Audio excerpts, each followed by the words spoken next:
Aš, Augustė iš Gustin Dekor kolektyvo, sveikinuosi su jumis šią gražią saulėtą vasaros dieną. Dievinu gerus vasaros orus, tačiau kartais jie mane kamuoja.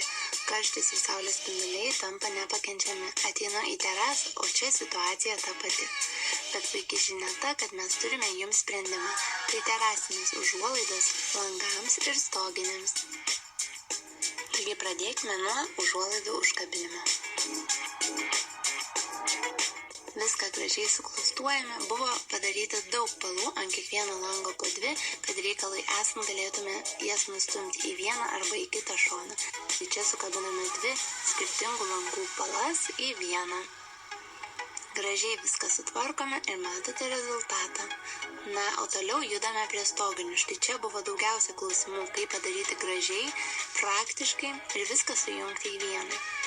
Radome sprendimą ir padarėme 2 audinį, naktinės dėl praktiškumo, o dieninis, kad sukurtume gražią bangą. Viską nuslenkame iki galo. Ir štai mūsų galutinis rezultatas. Be galo gražus, be galo praktiškas, tikrai patraukiantis visų dėmesį. Mano šuo Močiai jums taip pat sako labas, na ir dar kartelį galutinis rezultatas.